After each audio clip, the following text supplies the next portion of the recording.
Hello! I gotta move my props here. This is Rich with unlimited cards.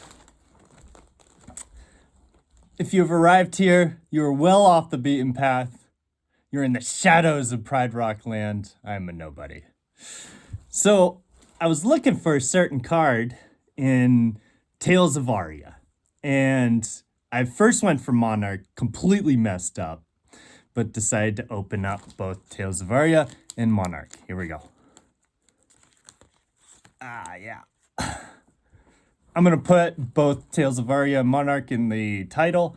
I wonder how many people out there are just going to think that it's some new card game. I mean, this stuff, what is this, 10 years ago? Oh, man. Feels like it. You know, I got opening these. I was looking for some kind of card that I needed to find. And I looked at these boxes. I said, nothing's going to happen with these. I mean, eventually, you know, I don't think these products will ever go up. Hot take. I don't know. So might as well open them up. At least recoup most of the capital unless you hit something really good, which I did. Unlimited rainbow foil legendary and a legendary cold foil as well. You know, I haven't opened much of Flesh and Blood, and I seem to get really lucky when it happens. So those legendaries are real nice. Already put up on the site. They'll probably sell soon. But it really brought me back on how fun this experience was to open these packs. I think it's lost and forgotten. Flesh and Blood a number of years ago, what is it, 3 years ago by now, completely burned a lot of people with their print runs and just kind of how they were pushing the product out to the market. A lot of investors stepped away, so it's really just a player's market now. So there's not really very much opportunity in investing for now. But with the player base, you know, I've been I had these cards up on eBay and they weren't selling. And it's also because there's like a higher, you know, cost with some things on eBay.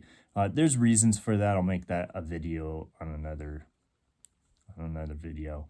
But I shifted them all to TCG Player, and they've been selling like hotcakes. So for all those out there that say they never sell the cards, and I don't know what you're doing, but mine are selling like hotcakes. I literally changed this process a week ago, and I've already sent out many, many orders with these cards. So I'm willing to bet even these cards will sell. The players are aggressive, and they love the game.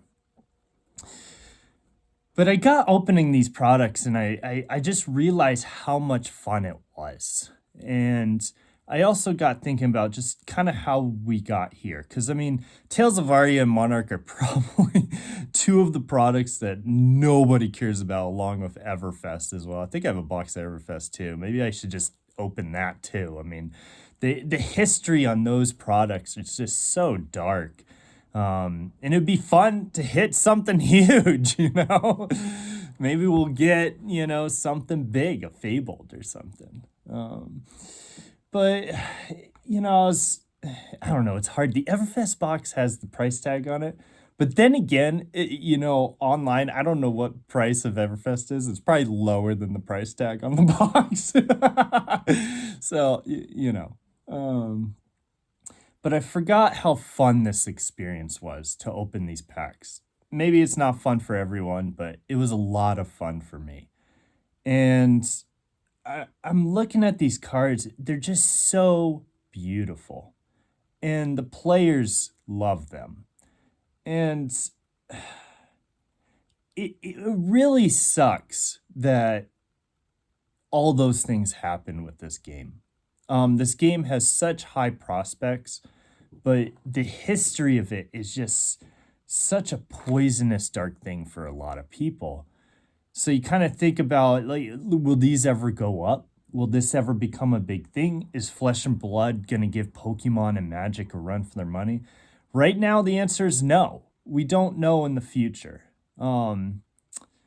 But I'm holding on to some product. I'll make a video later. I actually bought a pretty large purchase in Unlimited with the first few sets back in like 2021 when things are hot. I got them for a really good price. And so I've just been holding on to them. Even if the market tanks, I'd still make money selling them. I got them so low. It just with large purchases, you get, buying power. But with these products that I opened here, I really don't see a future with them.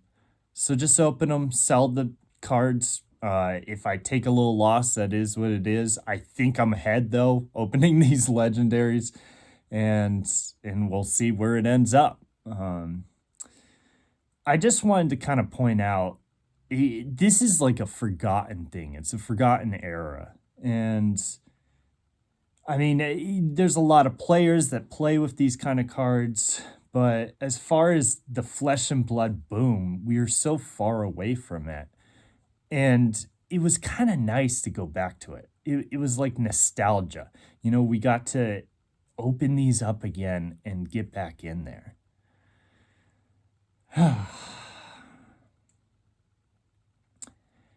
Interesting thing I noted is when I go on TCG Player and I list Flesh and Blood cards, overall, on an average, the cards sell more than Magic cards.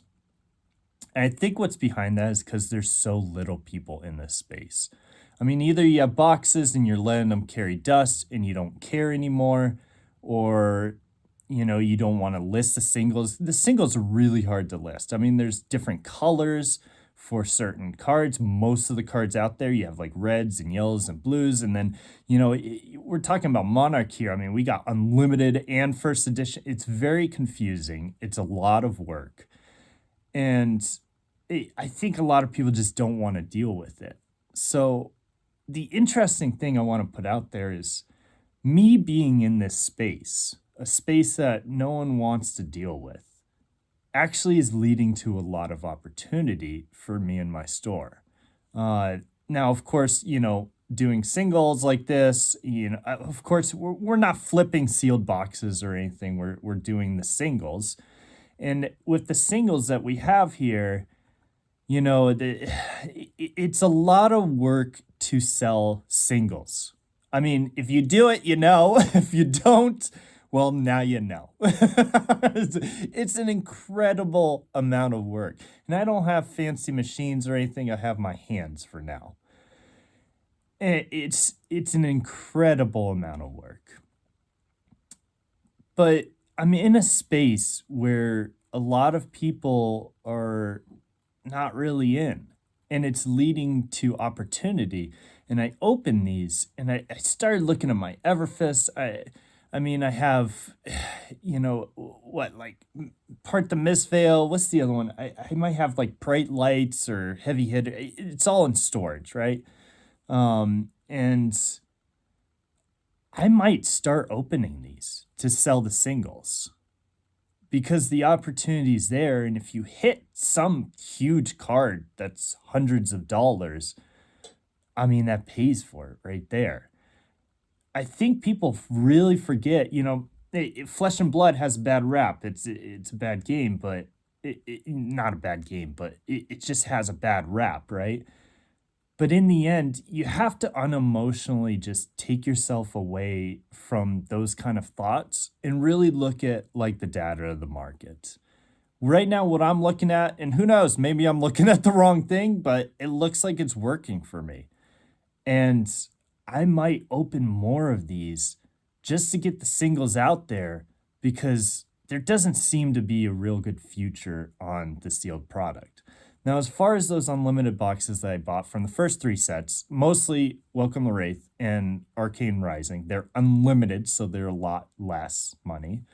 And then some Crucible of War, and then I have a bunch of I had Monarch, like first edition as well. I mean, maybe I should just open those, and the future in those is just so low. But my cost basis is so high. I mean, selling singles, you're going to take a hit there too. So it's a weird situation. But as far as those unlimited boxes of Arcane and Welcome the Wraith, I don't think I'm going to sell them. My cost base is so low. I'm okay holding on to them and seeing if there's a future of this game. Anyways, just wanted to make a quick video. Beautiful cards, a lot of fun, and I'm really enjoying selling the singles. I don't know why. It's a lot of work, but on average, the prices that I'm listing these cards for are higher than Magic cards because there's just simply so many Magic cards out there. So just an interesting thought. It's working out pretty good.